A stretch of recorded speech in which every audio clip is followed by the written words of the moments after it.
What's going on, everybody? Welcome back to another video. This is Cameron with K&F Photography. I'm based out of Durham, North Carolina. If this is your first time here, welcome. If you have found yourself keep coming back to these videos because you find value and you have not liked and subscribed yet, go ahead and do that right down below. And let's get into today's video. So I'm in a few different Facebook groups, and a lot of times when I'm scrolling through these groups, when I'm trying to find work or just trying to give advice, if I'm in like a beginner group or something like that, a question that comes about a lot is something about contracts, whether they should have contracts, what should be in their contracts, how strict should their contracts be, ABC. I just figured I'd come on here and make a video and tell y'all what I think, in my opinion, are 3 things that should be in your contract. And these should be like non-negotiables. Like, these need to be in your contracts. And contracts are to protect yourself and to protect the client.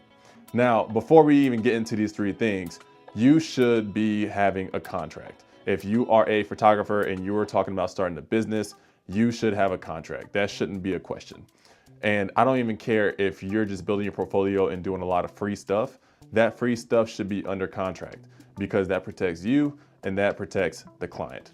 So I think that it's just common practice to have contracts, and that certain things should be in these contracts. So without further ado, let me jump into number 1. The number 1 thing that should be in your contract is you need a non-refundable deposit. You need to be securing a deposit as soon as your client books with you. As soon as they sign that contract, sign the dotted line of saying, hey, we're going to be meeting on this day, we're going to be doing this kind of session, they need to be sending over a non-refundable deposit. Now, should it be 10%, 20%, 30%, 50%, 100% deposit? That kind of depends on the type of session it is. So for me personally, all my deposits are 50%, unless it's a wedding. Then I do like in between a 10 and 30%, and then they can pay month to month as they go about. Now, if they just got it like that and they say, hey, we don't need to pay month to month, then yeah, I'm gonna need you to come up off that 50% deposit. But you need these non-refundable deposits, and keyword non-refundable. So if something happens, they're like, hey, we decided to go with another photographer, we want our money back. You signed the contract, it's non-refundable. You're not getting that money back. You signed a contract saying you're gonna be with me, now you're breaking the contract. And I'm not photographing your day anymore, but I'm still keeping that money because this is a deposit, because you promised that you were going to use me for your services, but now you're not. Non-refundable deposits are needed. I've seen so many horror stories where people are not getting non-refundable deposits and then they're getting ghosted. You know, it's like a day before or 2 days before the session, and they don't hear anything from their couple or their client or whatever type of shoot they're doing. And then next thing you know, the day comes and goes, and you're out of money and you never got paid because you did not get that non-refundable deposit. That is something you absolutely need in every single one of your photography contracts, a non-refundable deposit. It'll protect you in the long run, and also it'll make the client more inclined to show up because they know they're not getting that money back. The number 2 thing that I believe you need in your contract is something along the lines of an artistic release. Artistic release is basically just telling your client or whoever you're taking pictures of that you have your own artistic eye, and how you're going to edit and process the photos and deliver the photos is going to be in a way that you like, that you find pleasing.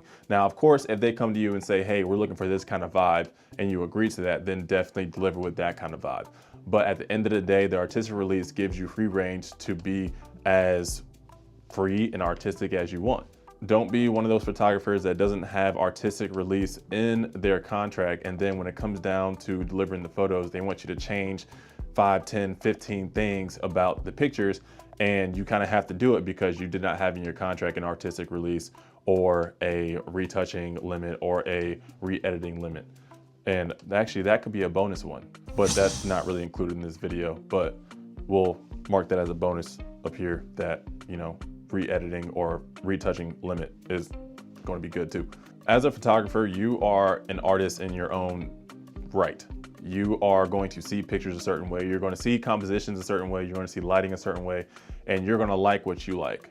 You don't have to like something just because another photographer that you like does it this way. You're going to have your own unique way of seeing things. And so being able to have that artistic freedom in the way you edit your photos is going to be key to building your brand. Or, you know, you want people to see your pictures and say, hey, I know so-and-so took those pictures because that's the way they edit them. That's going to be great for your portfolio and great for your brand.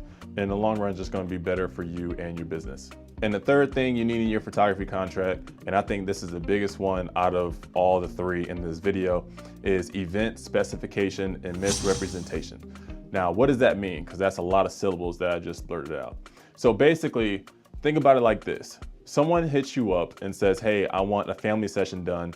It's going to be me and my family and, just a general family portrait session.